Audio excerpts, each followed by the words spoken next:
warahmatullahi wabarakatuh. Apa kabar anak ibu semuanya pada pagi hari ini? Mudah-mudahan kita dalam keadaan sehat-sehat dan baik-baik saja sehingga kita dapat mengikuti pelajaran pada hari ini. Baiklah, sebelum kita memulai pelajaran pagi hari ini, kita mulai dengan berdoa terlebih dahulu. Bismillahirrahmanirrahim. Rabbi zidni ilman warzuqni fahma wa amalan sholihan. Amin amin ya rabbal alamin. Baik, di sini kita akan belajar tema 6 yaitu panas dan perpindahannya, subtema 1 suhu dan kalor, pembelajaran 1. Pembelajaran yang lalu kita belajar tentang teks eksplanasi dan kata kunci. Teks eksplanasi itu adalah merupakan salah satu contoh teks penjelasan tentang sesuatu yang terjadi di sekitar kita. Sedangkan kata kunci adalah kata-kata yang dianggap penting dalam suatu teks bacaan. Dan pada hari ini, tujuan kita pembelajaran pada hari ini adalah yang pertama, yaitu dengan menuliskan kata-kata kunci yang ditemukan dalam tiap paragraf bacaan, siswa mampu meringkas teks eksplanasi pada media cetak secara tepat. Yang kedua, dengan membuat kesimpulan bacaan, siswa mampu menyajikan ringkasan teks secara tepat. Di sini perhatikan gambar subtema 1. Ada 3 gambar. Yang pertama adalah gambar manusia yang sedang berada di pegunungan. Manusia juga membutuhkan sinar matahari. Yang gambar kedua adalah gambar ibu sedang menjemur pakaian. Menjemur pakaian kita membutuhkan apa? Membutuhkan sumber energi panas matahari. Sedangkan gambar yang ketiga yaitu gambar sedang memasak air. Pernahkah kalian melihat orang tua kalian memasak air di rumah? Ya, memasak air menggunakan energi panas api. Sini kita akan membaca teks sumber energi panas. Sumber energi panas. Benda yang dapat menghasilkan energi panas disebut sumber energi panas. Sumber energi panas dapat kita jumpai di alam, salah satunya adalah matahari. Matahari merupakan sumber energi panas terbesar. Semua makhluk hidup memerlukan energi panas matahari. Energi panas matahari membantu proses pembuatan makanan pada tumbuhan yang disebut sebagai proses fotosintesis. Makanan yang dihasilkan dari hasil fotosintesis menjadi sumber energi bagi makhluk hidup lainnya termasuk manusia.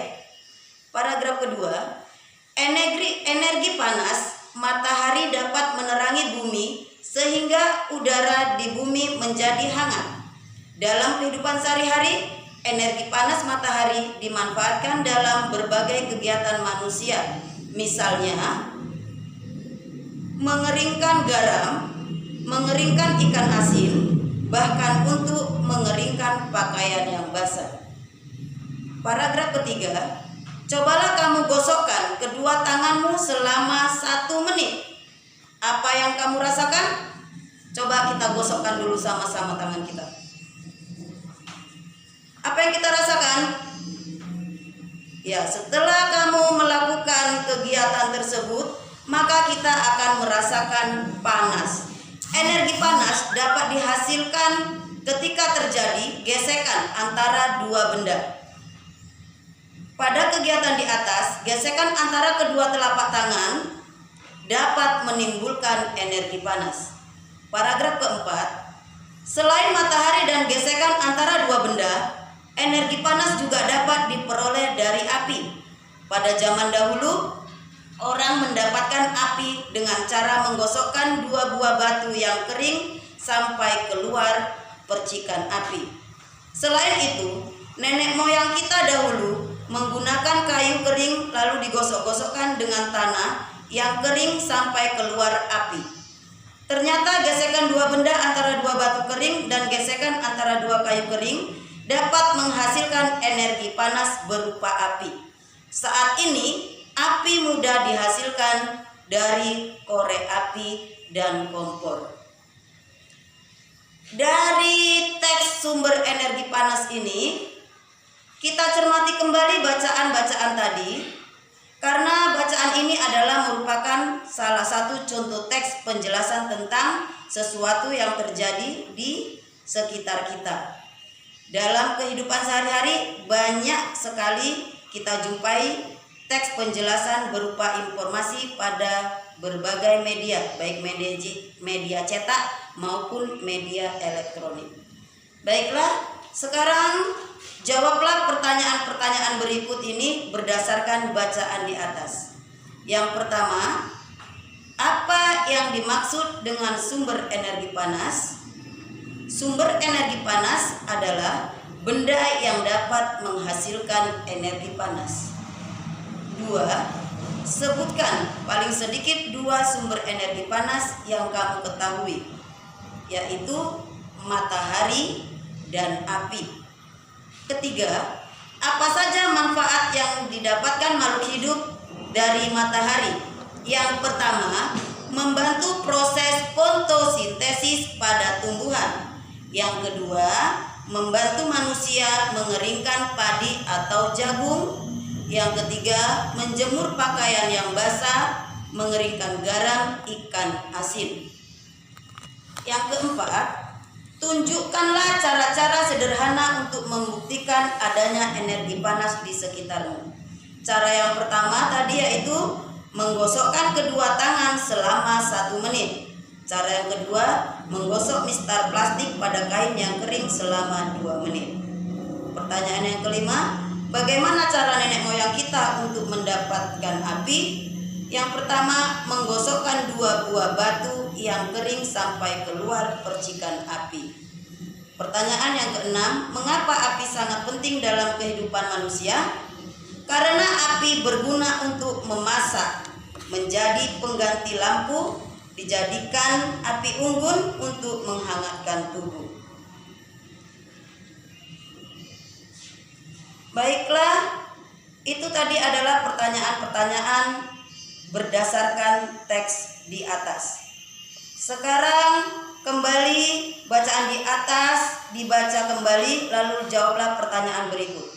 Yang pertama, apa judul bacaan di atas? Judul bacaan di atas adalah sumber energi panas.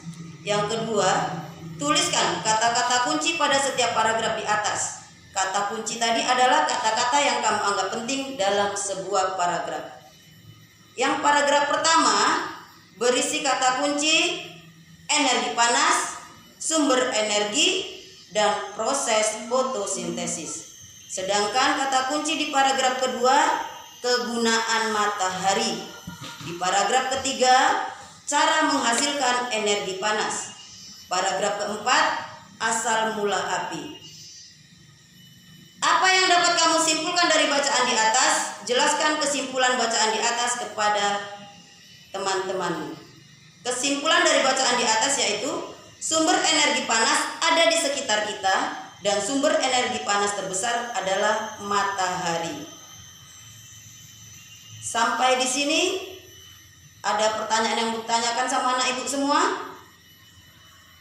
Sudah cukup? Baiklah, untuk pertemuan pada hari ini cukup sampai sekian dulu.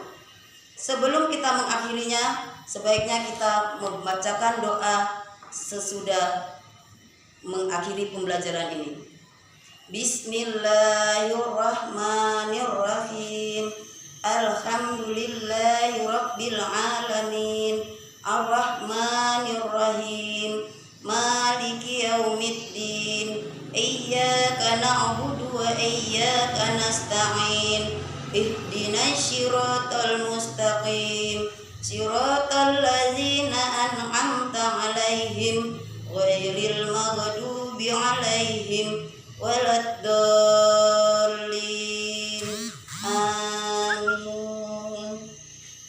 cukup sekian, Ibu sudahi. Billahi taufiq wal hidayah. Wassalamualaikum warahmatullahi wabarakatuh.